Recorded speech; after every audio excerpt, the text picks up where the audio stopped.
Hi, everyone. My name is Katie McInerney, and I'm an assistant sports editor at the Boston Globe. Thank you so much for joining us tonight for this subscriber-only Zoom webinar about our Boston Globe Hall of Fame ballots for the 2021 class. Just a few reminders. If you have a question for our panelists, you can submit it below in the chat, and hopefully we can get to it. You will be muted and we can't see your video, and so no interruptions there. And now I'd like to first share all of our panelists' ballots in the chat so you can see those here in case you missed those on our website today. They'll also be in the paper tomorrow. And if you have a friend or anybody who wanted to be on here but had to miss it, this will be recorded, so it will get sent to the email that you signed up with, so you can share it with others. Now I'd like to introduce all of our voters. First up, P. Abraham, Bob Holer,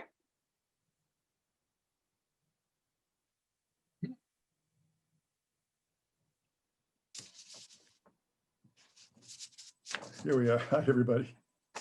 Bob Ryan,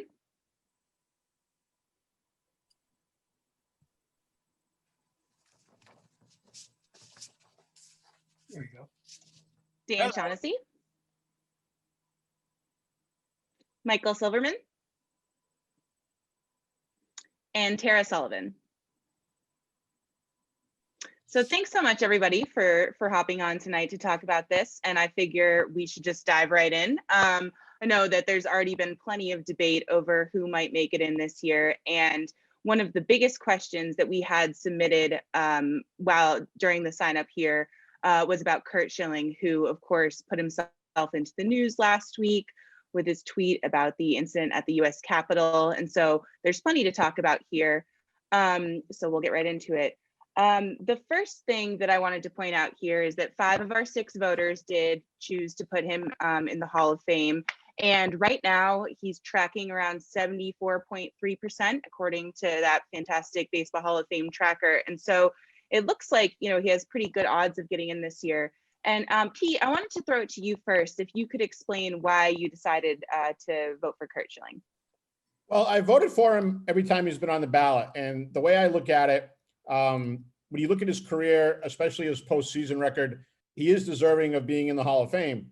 And obviously there are some issues with some of the comments that he's made on social media and elsewhere. And there is a component that we're supposed to take into account according to the Hall of Fame based on character.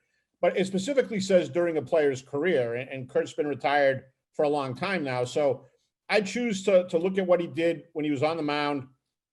You also have to remember when he did play, he won the Roberto Clemente Award for humanitarian efforts and was kind of regarded as somebody who did a lot for the community when he was a player. So I look at it that way. And in terms of the incident that just happened, which I thought what he said was just awful.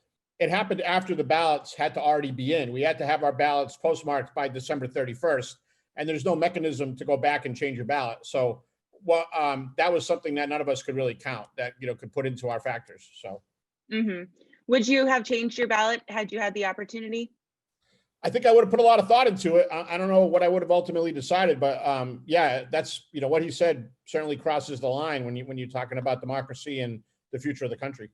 And it's difficult too, because he has sort of shown himself, but again, like this clause tells us, we're supposed to focus, or you guys are supposed to focus on the how he acted when he was actually a player.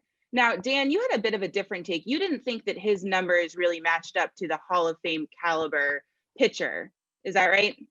Yeah, there's really 2 levels to Schilling. I mean, one is that he has pushed this notion that he's not in because of his quote unquote political views, most of which, in my view, are not political. They're menace to humanity views, racism, stealing money from Rhode Island, advocating, boosting the mob in Washington last week, calling Adam Jones a liar. We could go on and on, but independent of that, as a player, he's a borderline case. And I think everybody here in the panel would agree with that. He's no slam dunk. He's not Koufax or Pedro, a guy you just see, it's automatic. Baseball reference, he is closest to Kevin Brown, Kenny Rogers, and Tim Hudson, none of whom are in. Tell me if he's better than Oral Hershiser, who had a great postseason, probably as good as him, who's not in. So I understand the 11-2 in the postseason and the strike machine that he was, but 216 wins. He's a borderline candidate, and his behavior since then, I choose not to honor him ever. That makes a lot of sense. Bob Holler, you wrote in your explanation for your vote for Schilling a little bit about that 2004 postseason. That's obviously, near and dear in many of the hearts of Red Sox fans. Do you think that was what set him over the edge for you? That helped him cement his Hall of Fame ballot, even though you wrote pretty strongly that you're not really happy about voting for him? I do. I mean, I think when I think of Curt Schilling, I think of the curse, and I think of, Dan obviously popularized it, but, anybody who knows what happened those seasons, 46, 48, 49, 67, 75, 86, 03, knows that's a pretty good word for that, for all those dashed dreams. So this guy comes along, I covered the team for 5 years, beginning in 2000. And I saw that the cloud over that clubhouse, I mean, that really, the weight of the past really was a factor in that clubhouse.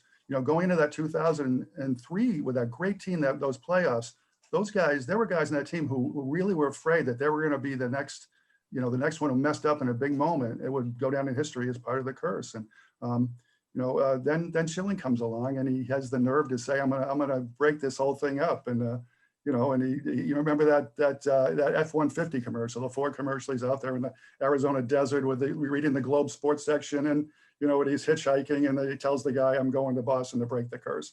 And so he does it, when he comes in and he leads the league with 21 wins, goes 21-6, he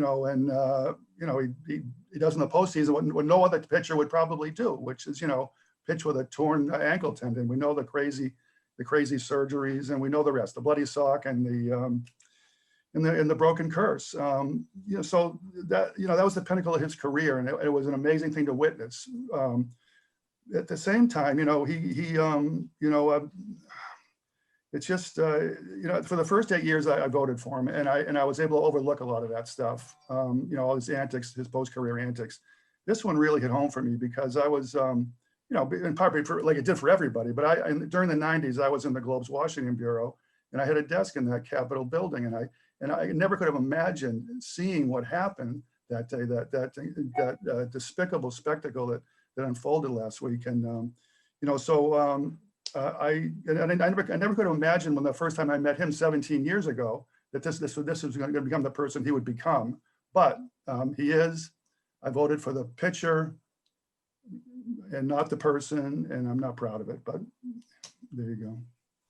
I should mention to the audience that January 6th or January 26th is the day that the class will be announced. And right now it looks like there's a possibility that if Schilling gets in, he may be the only person in on this ballot, which should be really interesting. So I want to throw it to everybody, Tara, Bob, Ryan, Michael, if you guys have any input here. Do you guys think that he's going to get in? Do you think enough ballots will come in to put him in there? I was speaking with Dan about this the other day and sort of trending no, because sometimes the early ones that come in on those tracking sites are the people who are more willing to either share their ballot or are more recent voters and are more likely to have more people on their ballot, and that some of the people who vote smaller classes, it tends to get counted later. So I don't think it's a slam dunk by any means. And I'll say this, if he is the only one, I think the Baseball Hall of Fame is going to be grateful that last year's class is held over and that the stage is not going to be entirely Schilling's, because that's the big, for me, I mean, I did vote for him, and I'm not going to say anything better than what my colleagues already said. I vote the baseball numbers, and I think that they're Hall of Fame caliber numbers, especially for the postseason. But I mean, to think of him up on that stage, my goodness, who knows what he's going to say? Yeah. Yeah, I also think he's going to get in, if not this year, then next. And I think it's a pretty. I agree, Dan, that he's not Pedro or Sandy Koufax, but I didn't struggle much with his baseball case to get into the Hall of Fame. I think it's easy. It's really, for those who struggle with what he's done post career, or even during his career, some of the things he said and done. That to me is the only, and they're significant to some people, strikes against them. But one thing that's kind of interesting too is if he does get in this year, he's not going to be alone on the stage, because They had to cancel the induction last summer because of the pandemic. So Derek Jeter and Larry Walker and Ted Simmons and somebody representing Marvin Miller will be there too. So it's not going to be Schill by himself if he does get in. And I would imagine that comes as quite a relief to the folks at the Hall of Fame. I think that he will get in. If he doesn't get in this year, he's not getting in next year, because I do think that there are going to be a lot of people like myself who have steadfastly advocated his candidacy, who will say he's crossed the line with what happened last week. And I don't think he would get in next year if he doesn't get in this year. I'm just guessing, of course. I think the numbers are clear. I don't see the problem. I think that if you look at him closely, his record, you'll see that the only time he wasn't not just good, but great is when he was hurt. The number of career victories would have been enhanced enormously if he had been healthier a few times more often. Among the things in his favor, he struck out 303 times. He has a 4.8 something odd to 1 strikeout walk ratio, if not the greatest of all time, one of the greatest of all time. He was a whip champion 10 years apart. Shows you the breadth of his skill. Of course, the postseason, everybody knows. We don't have to go over that. 11.2, 2.25. He actually threw 2 shutouts in the playoffs in the modern times, which nobody talks about. I just think it's obvious he should be in as a player. It's as not a player, but I'm not going to. We all know. I just chalked up over these years. Bob Ryan, how can you say it's obvious when more people have not voted for him than have voted for him over his 9 years in the ballot? Because of the cloud over him, Dan, I think does. That's Wait a minute. And also, people aren't looking deeply enough. That's what I said. When he was healthy, he was great. When he was not healthy, he wasn't great. He would have 240 or 50 wins if he had been healthier. That's what I think. The cloud over him didn't exist till 3 or 4 years ago. His totals were like 29% when he debuted on the ballot. The notion that he is a slam dunk, that this is clear. He was slam dunk. I know surprises me. I don't necessarily slam dunk. I didn't use that phrase, but you point out if he was 29% to start out and he got up to 70 by last year, people are re-examining the numbers as we all. That makes him as clear as Jim Rice was clear. So that's as clear as Jim Rice was. I'm interested, Dan, in the amount of time. I came around on him. Dan. What were we gonna say, Tara? I just think that, Dan, I'm curious about how much importance you put on that win total, just because I know from my point of view, the way the game evolved and guys just don't win the number of games they do anymore. We're not going to get the 300 game winners. There's just not as many wins to be had with the way the bullpens are going and the short and the starters and the this and the that. So have you backed off at all on the number, on that specific number of just the number of wins? I think the win total is questionable, but I wouldn't hold that. I mean, again, I think he's got 7 more wins than Hershiser. Bob, how much better is he than Hershiser? I didn't say it was better than that much better. Maybe Hershiser should be in. He's not the issue right here. He wasn't clear. He's in a category like Louis, who we all, I think, fundamentally believe to be in. And I totally believe Louis should be in. And that'll come up later for sure. But even Catfish's numbers weren't that dazzling compared to some other people. But he had a aura, which and to Mike Silverman's point, which Bob talked about, Mike, I would be surprised if he doesn't get in this year.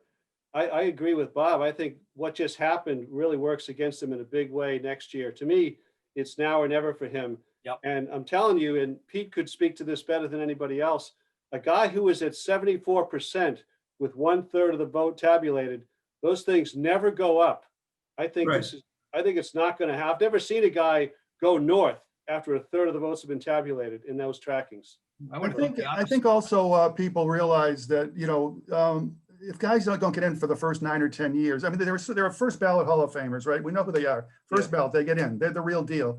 These guys who get in 9, 10, I mean, it's 10's the limit now, but I think baseball fans are smart enough to know that that they get in because they're at the end of they barely made it in.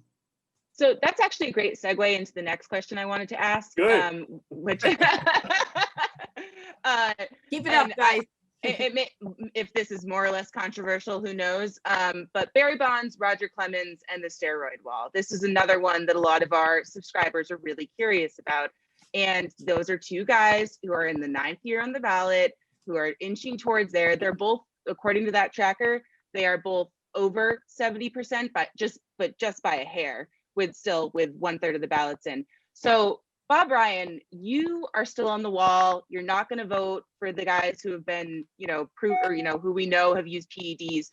Can you explain why you're still on the wall and what might make you change your mind. I'm on a wall because I just think that there's a question about the ultimate extent of their statistical accomplishments due to their unquestioned use of PEDs in these cases. Okay, there are other people that have been marginal and we don't know, but there's unquestioned use of PEDs in these two cases, and it just troubles me. I feel like a guardian of the gate. I know people say it's excessively moralistic, but I just the way I've chosen to feel. I have said for years, this is something that one day I might wake up and say, the hell with it. You can't be judge and jury any longer. We don't know which juice pitchers, which juice batters, and we don't in some, and we don't. And I'll just say, let them all in. Now, I'll quickly say this. I think that the problem here isn't us, and it's the hall itself. They could take care of this easily. They should do this. They should take a stand. It's a private museum.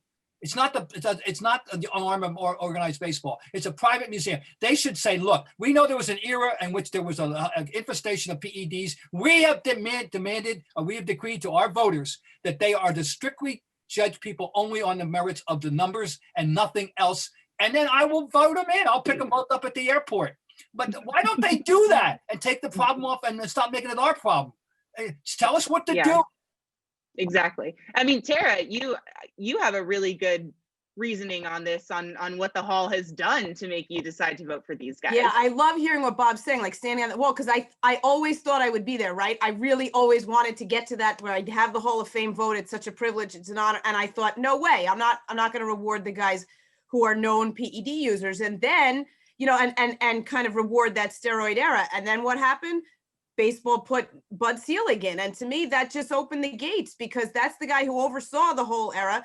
Listen, media members, we wish maybe we had dug deeper with the Androstine Dion and the things that, our eyes were probably telling us and we didn't. But Selig was in charge. He was the gatekeeper and he allowed it to happen. And he's in the Hall of Fame. So how do we keep out the players who were, the reason baseball even came back and he rode that wave was that PED era. So that did it for me. Once baseball let him in, I just couldn't see punishing players for something that he did not get punished for.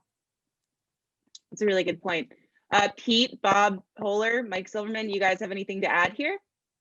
I didn't vote for the PED guys my first year. And then when Sealy got in, as Tara said, that's what changed my mind. Solidarity, Pete. I think, I was really on the wall with Dan and Bob. I was really strongly on the wall. And part of it is having a grandson who's got old enough to see this stuff. But, Bonds and Clemens, they were clearly Hall of Famers. I'm into them in the place now where you punish them. You punish them for they're first ballot Hall of Famers normally, without the drugs, without the steroids. Now I say, let them in at the 10th year. And I think people will be smart enough, again, to realize that, first ballot Hall of Famers aren't getting in for 10 years because they cheated.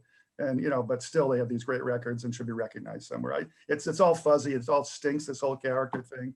But that's sort of where I'm falling in now. Yeah, it does stink. I'm either lucky or unlucky, but my first year of voting was 2007, which happened to be Mark McGwire's first year. So I did my wrestling with my conscience and maybe the devil too. And I just came to terms with it and said, I'm going to vote for Mark McGwire. And in a way that's made it easier for me ever since, because comparing Mark McGwire to Bonds or Clemens, it's really no contest, although I think Mark McGwire has a very good case. But whenever these guys come up, I'm voting for the career, and I'm just not going to, wipe away an entire era of baseball. And it's a lot more complicated than that, but that's it in a nutshell. Did you vote for Sammy Sosa? I did not. I never thought he was, I thought he was a one-dimensional power hitter, an amazing power hitter, and that's about it. Because that's how sometimes I also feel that, or it's part of the argument, were they Hall of Fame players, caliber players without the PEDs, but then PEDs were everywhere in baseball. So, you know what I mean? Like, I think Bonds and Clemens, I do think that it makes them easier to vote for, just knowing how good they were even before that era hit us, whereas McGwire and Sosa to me were a little bit murkier in that regard. I wasn't voting then, but I'm not sure that they weren't just a creation of the steroid era as opposed to just being competitive through the steroid era or getting a boost from it. I think McGwire was always, he was a power hitter, non-parallel. So yeah, unlike Sammy, who kind of blossomed pretty suddenly. What do we do with Manny, who got caught cheating twice. Do people vote for him? Because I don't. I do. I'm curious do. about that. Yeah. I mean, I do. Punishment. It's pretty much the same. sheer stupidity. You Not a first ballot. I'm not voting for the guy's IQ. He's not, it's not the Mensa Hall of Fame. I know that. One of the rationales that people give, well, when nothing was illegal when Bonds and Clemens started, but he knew damn right well it was illegal when Manny was doing it, and that doesn't bother anybody. For me personally, I covered Manny. I had the chance to do when I was a Cub reporter and I was doing a minor league notebook, and I got to see him all the way through in the debut, and I just remember seeing him, I just in awe when I first saw him play, and the beauty of that swing, and maybe one of the best right-handed swings I had ever seen. And he just looked and then the numbers backed it up. Whatever, Bob, you may hate the numbers because of Aiden getting them, but for me, I just saw a Hall of Fame player. So I may be a little bit clouded by my personal experience there, in the sense that I just was really just blown away by the talent. I think Manny's one of the 5 best right-hand hitters of all time. I agree to that, but. So that made me put him on my ballot. He just crossed my line. I'm sorry. Yeah, Dan, you don't vote for him, do you, Dan? No, and he was Jimmy Fox. I mean, it's no question. And to your point, Bob, he got caught cheating 3 times. Oh, I'm sorry. Oh, jeez. Just to clarify that. Yeah, that'll be a. Say ahead. nothing. I just on behalf. Nothing has disturbed me about during the time I voted more than this. It's taken so much of the fun away. I wish that all our arguments were only baseball arguments. Period. Remember? And Jack Morris, I always use that as the great example. Jack Morris, either you thought 254 was a reasonable, important number, you didn't. You thought the 14 straight opening day assignments was important. You thought that the great 10-inning game in 1901 was important, or you didn't. But it was about baseball, with winningest pitcher of the decade. But if it had gotten in, it would have had the highest ERA of any pitcher ever to get in. Well, it did get in on the last ballot, but it was a baseball argument. This PED thing just makes your head explode. It's no fun. Well, Bob, I'm sure many of at least mine, yours, and Dan's Irish ancestors could come up with that phrase about ifs and buts, it's just, this is what we have. I mean, sports has been affected by all of it. Listen, we don't know we have no idea what was going on behind the scenes in some of those years with gambling and who knows? None of these guys, who knows? So to me, the fact that the PED argument, I know it's not great. It's out in the public and we have to deal with it, but it's the hand we're dealt.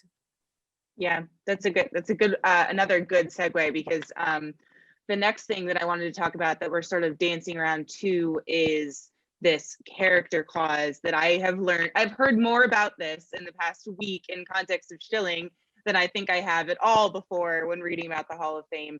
And this has particularly come up in the case of Omar Vizquel, who I know that at least one of you has voted for. Just for those viewers who don't know, Vizquel was accused of domestic violence by his ex-wife in a report that came out, I believe, last month. And it was sort of brought into the conversation about how you're supposed to, decide what things cross the line when you're voting somebody into the Hall of Fame. And, not even speaking directly about him, but just in general. Well, first thing I wanted to do is, Pete, do you have this handy, or do you know the language on the character clause of what they're asking you to evaluate there? Here's what it says exactly. They send this to us along with the ballot. Voting shall be based upon the player's record, playing ability, integrity, sportsmanship, character, and contribution to the teams on which the player played. They offer no explanation of that. You're free to interpret that however you will. And I personally interpret it, when it says the player's record, I interpret that as when he was a player. That's how I personally do it. But I think there's 400 and something voters, and I think everybody has their own interpretation of it. Yeah, I would disagree with that. I would quarrel with that interpretation. I've never thought of it as only while they were playing. I mean, that's what separates baseball. And so Vizquel, to me, I DQ'd him this year because of the domestic violence. I was all set. Bob Ryan brought me around in Vizquel. I mean, I think you can make the case. He wasn't a great hitter, but the other stuff, I was all set to finally cross the line on him. And then the domestic violence stuff came up. I made 3 calls on it to see how legit it was. I know there were people that petitioned in New York to get their votes back after voting on him and then finding out about this. That was unsuccessful, by the way. But yeah, so I still had my vote, and I took him off the list. But Pete, you're the first person I never thought of it as only while they played. I mean, to me, baseball's separate a little bit because the football doesn't care about any of this. Well, Dan, can you explain that? Can you explain that to the audience of how the Pro Football Hall of Fame asks people to they ask you to ignore everything else and just the football stuff, right? Is that correct? O.J. Simpson. Lawrence Ray Taylor. Lewis. Ray Lewis is in the Hall of Fame. Lawrence They're in. Taylor's They in don't the I Hall of built a Fame. statue to Ray Bleepin Lewis. That's football for you. Well, Dan, what I'm saying is, I think the way they write it is that they're trying to tell you to interpret his on-field character. That's what I think the Hall of Fame is trying to tell you. But they don't explain that. They just give you I the don't word. read that way at all. But Yeah. Right, That's part of lumping the it in problem. with sportsmanship and that kind of stuff, like lumping it in with those same things while they're playing for their teams is how Pete sees it. I mean, I think domestic violence, obviously it's horrible and it can't be excused, but it didn't happen while Vizquel was playing. So we're supposed to like not consider that? well, it's just no, absolutely consider it. Absolutely consider it. I'm just saying that, how much of morality cops are we going to be? I remember in 2004, I covered is in New York when Eckersley and Molitor got elected to the Hall. And Paul Molitor was up there and he had to address all these issues about using cocaine and I think cheating on his wife and having baby, all the, and it's, I don't know how much, and Eck, of course, had to talk about, with all the alcohol problems in his life. And I don't know, it's sort of a thin line. And I don't, it's a real, again, it stinks to have to. Well, what I would say, through Katie, all this stuff. is like, I think it's the reason there are 400 whatever ballots, like, and Bob, maybe this is part of their thinking in not, giving us voters a hard, this is what you should think about this era, or this is what you should think about character issues. I really do think that they leave it to each individual voter, and whatever the majority says is like the common wisdom, like that the right answer will emerge from 400 plus individuals who collectively come to an agreement. So, for a voter like me, maybe a domestic violence issue is going to be worse than a PED issue. But for the next voter down the line, that may not be the case. And from the Hall of Fame's point of view, I think it's about building what the consensus is or what the overall. So it's almost like, a college accepting each class each year and sort of getting a well-rounded class, maybe not each well-rounded individual. They want like, I don't know. I'm wondering if maybe that's what they're thinking when they put the votes together. By the way, I had already voted at the time we learned about this circumstance.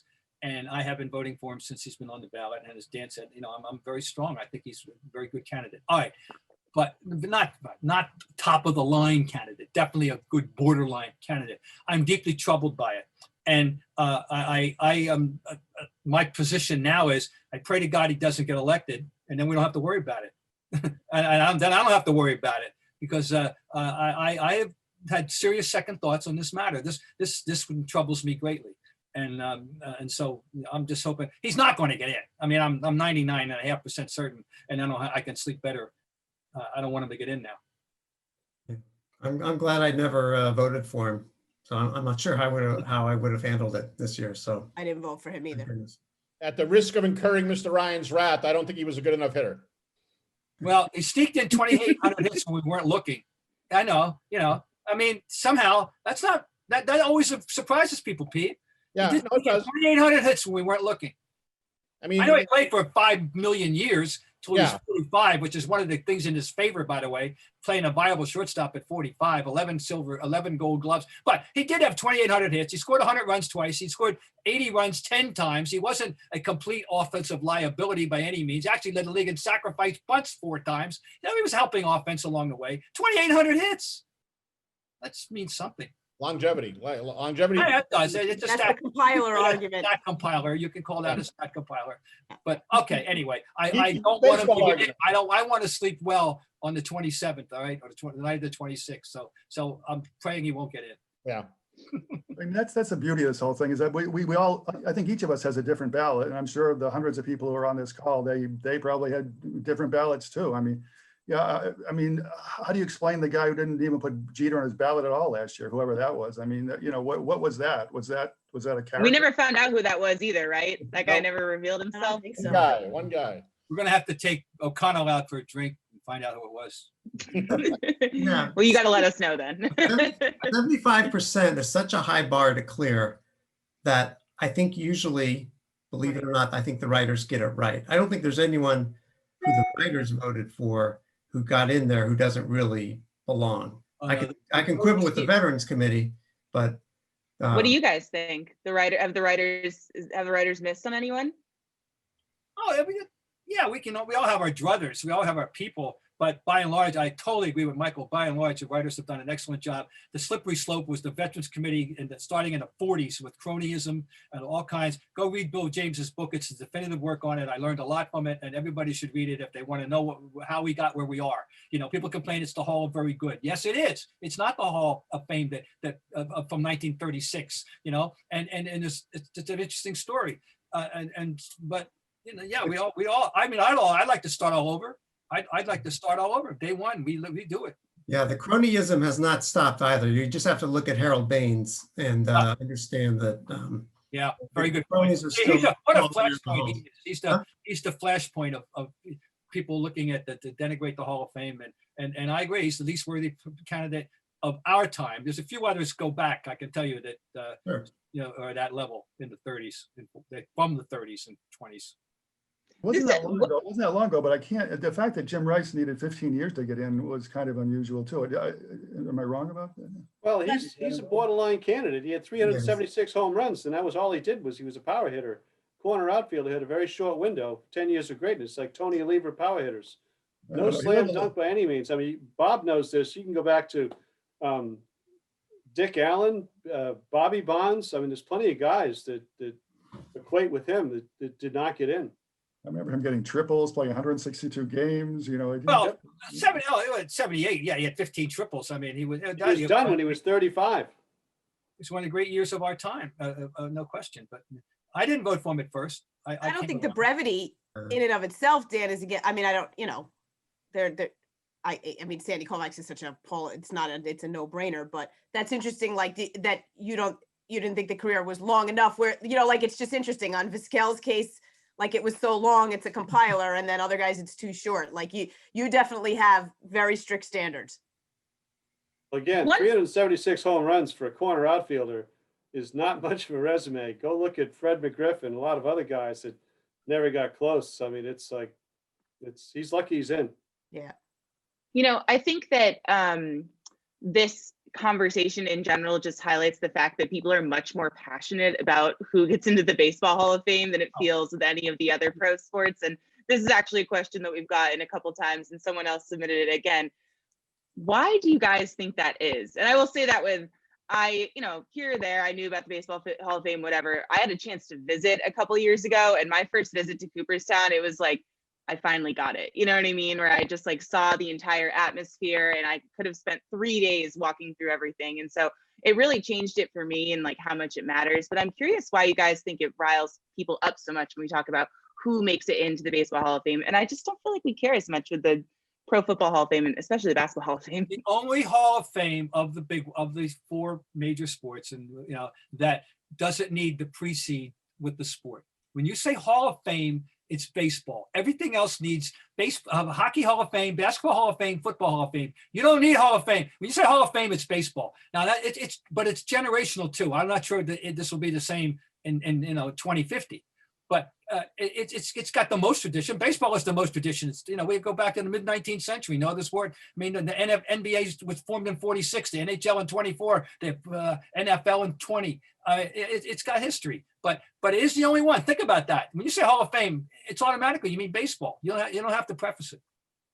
I think just it's Pete. I would love to hear some of this. I know you covered other sports too, but you know, the role of statistics in baseball for me as a kid, you know, who grew up, couldn't wait for the Sunday paper that had all the, you know, the lists and the agate, and that those number crunching and the number comparisons, and it just, the reverence for statistics and records in baseball, to me, is just unmatched in any other sport. And, you know, even thinking back to McGuire and chasing 70 and just all of that, like people know the numbers in a way, I think that is different, and that is different than other sports, which makes the same thing true for the Hall of Fame, because so much of it is based on numbers. We just love to crunch them all and compare, and and find its place in history, which is the longest. Yeah. So I just, it is certainly different than other sports. I think it's easy to compare baseball players between generations. You can, there's hitters, there's pitchers, the positions haven't changed. The game is played the way it was played.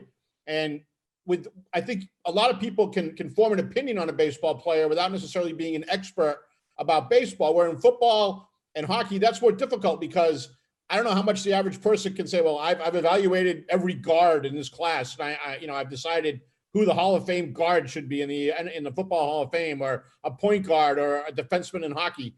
Where in baseball, you can look at it and say, man, I love this guy when he played center field, and I love this particular shortstop and know a lot about it.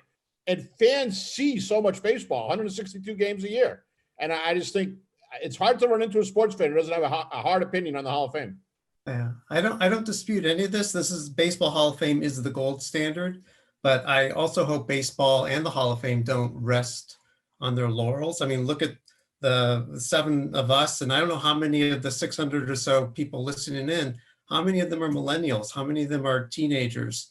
How much does the younger generation care about baseball? I think that's, yes, right now, Baseball Hall of Fame is it, capital I, capital T, but yeah, some of us grew up in a time, you're absolutely right. You're absolutely right. When we grew up in a time when baseball was everything. I mean, it was a national pastime many years ago, when that was all anybody talked about, over a water cooler at a bar, or, and now it's much different. And so that's the challenge, of course, is getting them away. Yeah, not to be Debbie Downer here tonight. No, it's a good point, though. I mean, it is something that baseball should probably be concerned about a little bit. Yeah. Yeah, and even a class like this year, I mean, even those of us who love the baseball in the Hall of Fame, it's a very underwhelming first-time class, and if that continues to happen too, it's certainly, and more classes deal with PEDs. So yeah, like even as Bob was saying, it takes some of the luster off it, right? To have to be talking about all that stuff. So there's no guarantee it stays king moving forward. Yeah, and there's no guarantee that those debates are going to stop either. When we look at right now, the top 3 on the ballot are Schilling, Bonds, and Clemens, and we've already been able to spend 40 minutes talking about those guys. So another question that we got, kind of speaking to that, somebody asked if someone could explain their thought process when you decide to vote for somebody later, when you change your mind and you put them on your ballot as they reach their limit. And Mike, I thought it was interesting that you mentioned the guys who you keep an open mind on and that you might revisit. Can you just explain a little bit about why you might decide later on to add somebody onto the ballot as opposed to taking somebody off?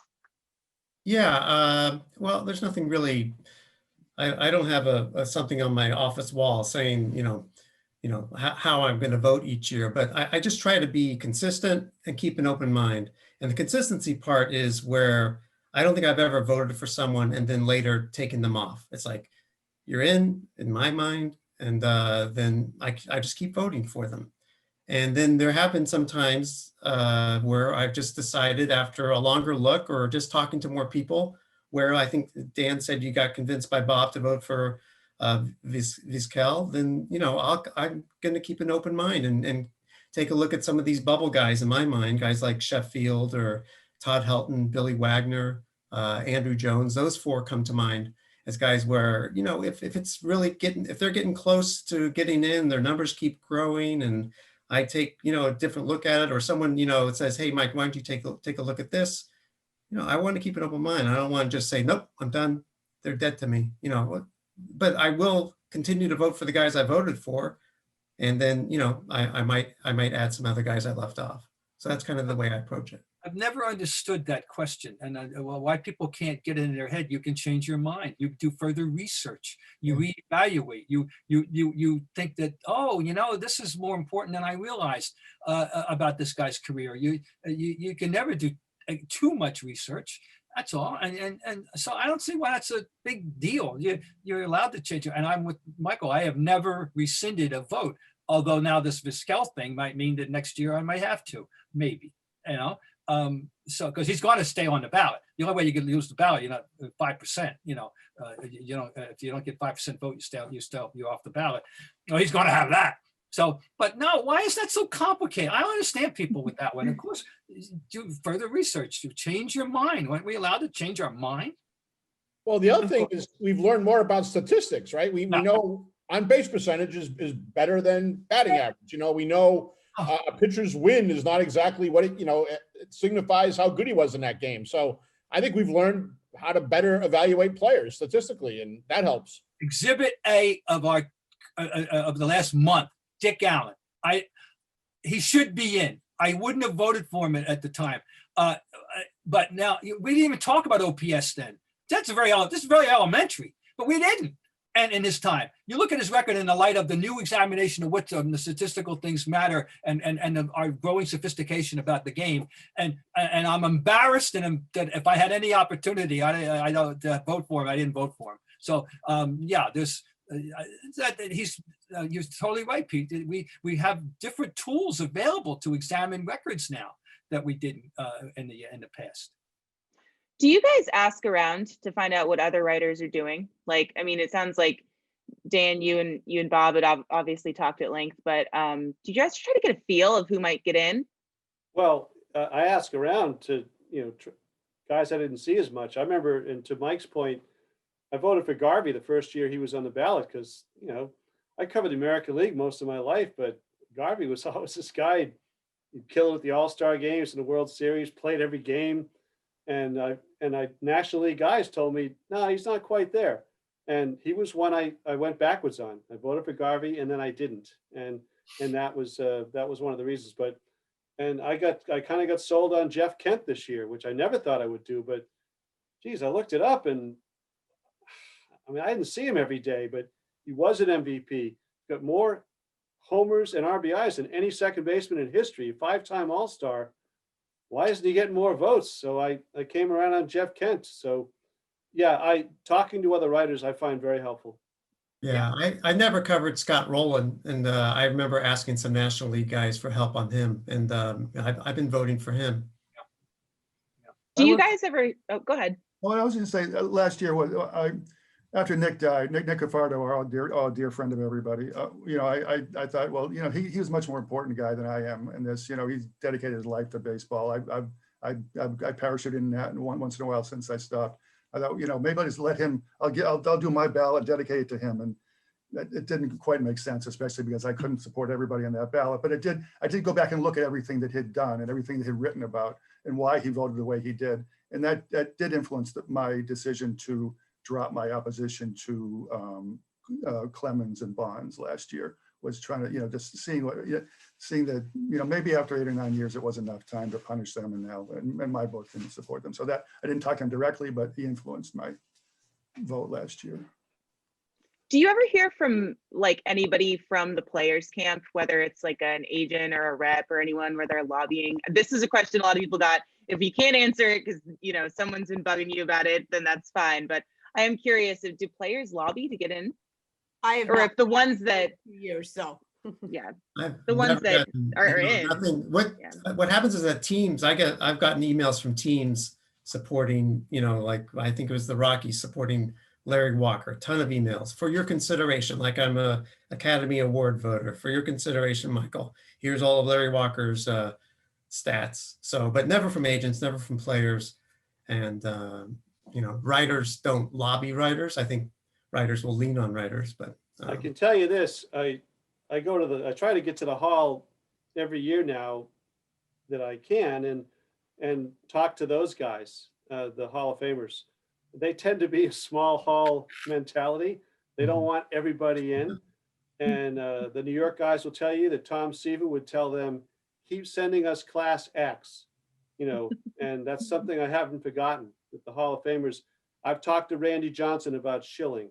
I think that, I talked to Wade Boggs, when you can, about guys. And, I find that helpful. Yeah, very good point. Katie, here's one. When you go to Seattle, when Edgar Martinez was on the ballot, you'd go to Seattle and every park has Wi-Fi for the press. The Wi-Fi password at Safeco Field was Edgar Hall of Fame. So every time you signed in at Safeco Field, you would have to type Edgar Hall of Fame. So they were subconsciously trying to get you to Yes. vote. Exactly it. It worked. So Man, was that a always tough- told me And nuts. Pete knows this. He was a tough one because he was the nicest guy, had a great resume. I never voted for him And I always felt bad seeing him there. that gets me crazy, Dan, because if baseball designates the designated hitter as a position, we've created this. This is part of the game. This is what it is. You can't punish the guy because that's the position he played. It's like why Did I say that? the Hall of Fame in football. It's a position. Tara, Fully who qualified said, position. Tara, you're accusing me of something I didn't say. That's not why I didn't vote for him. What did you say? I didn't vote for him because he was a DH. I mean, I did not vote for him because he was a DH. I didn't Alright. say that. I'll back off, but that was always the argument I heard against him. So He for me, wasn't enough of a power hitter for a corner guy. It had nothing to do with a DH. fair enough. Okay, this, Yeah.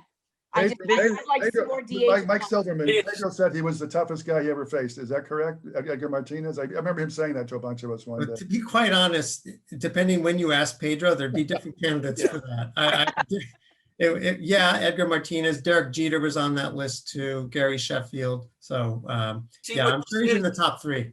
See what this is? It's a baseball argument. And that's Yeah. what we Well, want. for me, You having don't want- covered, there's no cloud over Edgar. It's a baseball True. argument. That's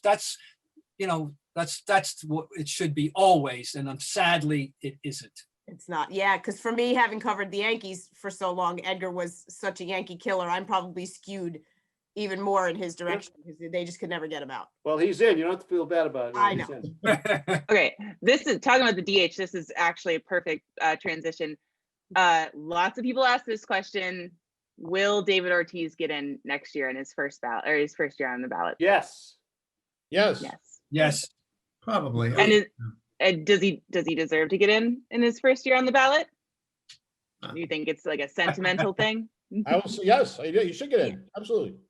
Yeah, and I wouldn't have the sentiment not having grown up in the area and not having lived up, through the curse years and all that. But I just think numbers wise and 3 World Series and what he did, he's certainly to me is a first ballot Hall of Famer. Numerically, he's a slam dunk. That should be an interesting year. That'd be a fun one to go to. Slam dunk for you, Mr. Shaughnessy? What's the story? He's getting in numerically. He's a slam dunk. An A-Rod. We can leave it at that.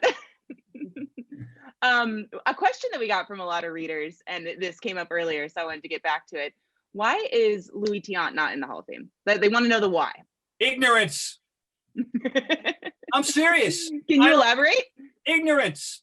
It's criminal. It's one of the worst miscarriages I know of. And what can I say? That people blew it, Yeah, and Bob's right. probably wind up in a committee sooner or later. They got so many committees now. I don't know. Well, But Bob's right. It's heartbreaking. Match him up against Drysdale or Hunter, guys of his time. He's as good or better, pitched for bad teams. No question he belongs and has gotten surprisingly little love from those veterans committees. So I don't know. It's heartbreaking. He has no cronies, I guess, because obviously he should be a Veterans Committee slam dunk. I don't know what happened. I wasn't voting then, but the Veterans Committee should take care of Louis, I Yeah. think. One thing I just heard about Louis, you guys know that Jay Jaffe from Fangraphs, who does all the Hall of Fame research and everything. He's come up with some new formulas about, comparing guys from different eras and everything. And I guess his latest batch of stats is very favorable for Louis. So that could maybe influence some people. I hope it does, because I I think know he's 80 years old now. Let's get it done. I mean, I'm sorry. It's no. Terrible. That's a good. It's a aggravating one for all of us. Very aggravating. Was there Or one maybe like knock on him, or Dwight. what was it? What was the, why did people not support him? Yeah. Who goes back? he had some years that weren't great, but I mean, he certainly had far more years that were great, for sure. The peak years. I mean, don't forget that year with Minnesota, the ERA 1.60. Pitched for a lot of I bad know that was the teams. year of the pitcher. I know that, but damn it, they did it. Too many years in Cleveland. Killed him. Yeah. Another question that we got, bringing it to the current game. Do you guys see any players active now who are sort of sure shot Hall of Famers as soon as they retire? I couldn't think of any off the top of my head, but I'm not very good at this remembering. Pujols is still playing, Mike right? Trout? Pujols? Yeah. Pujols. Yeah, I mean, Kershaw. Mike Trout could retire now, I think. And Trout was the one who came to mind for me. Kershaw, Pujols' first half a dozen or so years of rank among the greatest in the history of baseball. They're up there. with- Scherzer, anyone? Dan? Kershaw, did Well, someone no, say Kershaw? Kershaw, I think. You guys have said him. I think Verlander? about Kershaw. Yeah. Verlander too, I think. Yep. Yeah. I would say, Ooh, yeah. Pujols. Trout, Pujols, Verlander, Kershaw, and clearly the second he got traded from the Red Sox, Mookie Betts went on a Hall of Fame path. I think there's no Yeah. question about Well, that. and let's not forget Jackie Bradley Jr. Bryce Harper? Lay off, Jackie. What about How do you guys Verdugo? I think Verdugo's got a case. How do we feel about Jack. Bryce Harper? Anyone? How about Miguel Cabrera? Enough. Oh, Miguel Cabrera. Miguel Cabrera is a slam dunk. Yeah. I wish he quit, but yeah. No, really. He's got 3-4 million coming for 3 more years. He ain't quitting. Oh, jeez. Well, he's gonna wind up hitting 185 before he gets done. Yeah. Did anybody think Adrian Beltre was going to be a Hall of Famer when he was in Boston? Nope. Not No, then. but he's another name. He should be, that's another. Oh yeah. getting No, it. he's Yeah, he's retired, He's right? getting it. no, not that was. You realize that was 10 years ago or 11 now? It's 2010, right? Yeah. I believe it was 2010. Yeah, he's But- getting it. Oh my, he's done so much more. No, we didn't think of him none, but he's. So that's like 6 names, right, Katie? It's like 6 or 7. Yeah, that was a good list. That was a lot more than I was expecting. I thought I was going to put you guys on the spot, but you're ready for that one. That was good. Is there any player, I know that we talked about Louis, anyone else who is not in, but you think should be in? Bob, you had a good answer. I have for a this one. crusade. I always have a crusade. And I've been Minnie Minoso. If you examine, you have to start with this. Minnie Minoso was a rookie at age 28, I believe. Why? Because of, he was black. He was a black Cuban. Everything he accomplished, all his statistics, if you look at them, were accomplished with 90% of them, 95% in his 30s. And there are very few people in the history of baseball, very few. You don't need more than this to count them. Position players who had better a decade of their 30s than their 20s. Dwight Evans. Yeah, he's one of them. Okay, Paul He Mullen came up a lot. Sam Rice is the best. We're running out of gas. Okay, because he was everything. And look at what he did. He look at that. Minnie Minoso is a criminal omission. I think Why I isn't Dwight? Oh, go ahead. Go ahead, Tara. like Dan bringing up Oral Hershiser. I hadn't even thought about him much, but do you think maybe that was a whiff by the voters or no? He'll never get in. I mean, Schilling's going to be his best case if Schill gets in, but I don't think either one of them is going to get in. Yeah. No, it's in that category of with Just because the postseason stuff is such an obvious, wait for Schilling, and it's always brought up that I would think it's similar for a Hershiser, but Gets a little bit overplayed in the era of a lot of postseason. Like Bernie Williams has more postseason homers than anybody. well, yeah, Andy Pettit's not gonna, right? I mean, he's the all-time postseason leader in wins, but I don't see him getting a lot of traction either. Yeah, it's What about Dwight Evans? You guys think he should be in? not quite. yeah. He did well in the last Veterans Committee, so he may make it someday. Yeah. He was a vote away in the last Veterans Committee. Wow. Well, Well, Unfortunately, a lot of that. if Harold Baines is the standard, then Wow. Dwight Evans should Oh. the first ballot. Harold Baines is. you know what's an interesting category, and Bob will agree with this, but a guy who was on track to go to the Hall of Fame and got sidetracked, Nomar Garciaparra. Yeah. He was Yeah. on his way. I'll But- add Dustin Pedroia to that list too. People asked about that one too. I don't think Dustin would be in now, but he had a chance at the time. Yeah. So I do want to start to wrap it up since we are getting close to 7 o'clock. The next question I had for you guys is, are you guys going to go? Are you going to be able, is anyone going to make it up there this year for the ceremony? COVID notwithstanding, We if it's have to safe? go to honor Nick Cafardo. We were all going for Nick last year. Right. We can travel and safely and sanely. And I mean, we all want to go. God Going knows. to honor Nick. Yeah, Yeah. totally. Yeah. If we can make it, I think a lot of us are going to try to be there because Nick's enshrinement in the writer's wing was postponed last year. Yeah. We all, I can't commit, but I'm hoping. Got to wait and see what happens if there's an Olympics or not, or what else is going on the sports calendar, but we would love to be there. Is it still, did they keep it set for that last weekend in July still for Yeah. just for 2021? It's all set. Yeah, July 26th for the players. I have to say personally, I've never been at an induction weekend. I've visited the Hall of Fame, but I've never been at one, and I imagine it's a very cool thing to be around. Well, it's the only time you really don't want to go to Cooperstown unless you have to, tell you the truth. Really. So crowded. Cooperstown is the last time I was there was the worst ever when we went for Dan in terms of the crowd. The worst ever. In terms of the crowd factor. The crowd factor Well, he's a popular man. was a tribute Yeah. to those who were going in. But I'm just saying, it's a tough weekend to go, but you go if you got a good reason. That was a damn good reason. I was happy to be there. Okay, and let me make myself clear. We're gonna isolate that little clip. That's gonna be good. Yeah. Last year's crowd No, would- but I mean, you know what I'm saying? You know what I'm saying? Okay, it's like nobody goes there anymore. It's too crowded. That's what it's Thanks, Yogi. If anybody ever, right early out there. if any of you, the readers out there ever want to go to the Hall of Fame, go in the dead of winter. That's the best time to go. Yes, Absolutely. Yeah. yes. Inside, you got the whole place to yourself. And Yeah. You walk around, you can read everything. You're not interrupted. I mean, like whenever you hear it's going to be super cold in upstate New York, go to the Hall of Fame. good advice. That is good advice. Just wear a mask. Is there anything else anyone wants to add? Is there anyone who we didn't bring up that you wanted to get your point in about, or what do you think? Or else we'll wrap it up here a couple minutes early. Will Ichiro make the Hall of Fame, you guys? Oh, yeah. Oh, yeah. Like, Yeah. No doubter. Oh, totally. I think he's still underrated somehow. I don't think we Really? realize how good he was. Yeah, I agree, but I'm glad to hear it. I hadn't considered it really strongly yet, so I'm glad to hear that one. I have a good Ichiro story regarding the Hall of Fame. When I was working in New York, I did a story about Ichiro and Hideki Matsui about who would be the first Japanese player to get into the Hall of Fame.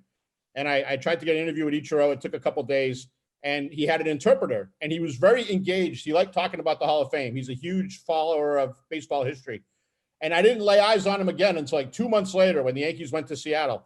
And I was walking by the batting cage, and Ichiro looks at me and says, "Good story on the Hall of Fame," in perfect English. So he didn't read. He knew exactly what he was saying. He was great. And I love watching that guy play. He was phenomenal. I remember people saying he couldn't speak English, but he was always talking about chilling like Bob Dylan. I'm chilling. Oh like yeah. Ichiro was awesome. Great. Well, this has been really wonderful. When we were talking about planning it yesterday, we all said it could go for another couple hours, and we'd still have more to discuss. But we will wrap it up here. But I just wanted to say thank you to all of you for participating and being such good sports. And I know I've learned a lot, and I hope that our readers really enjoyed it. And just a reminder for everybody still on, this will be emailed out, and you'll also be able to find it on our website. I don't think that'll be tomorrow, but it'll be this week. So you can send it around to any of your friends who you want to make your argument about why Curt Schilling should or should not be in the Hall of Fame. You can send that to them. But thank you so much, everybody, for your time, and I really appreciate it. And thanks to all of our subscribers. We really appreciate you reading the Globe, and we hope you enjoyed it. Yeah, Yeah. Katie. So, Thanks, everyone. Thank you. everybody for joining us.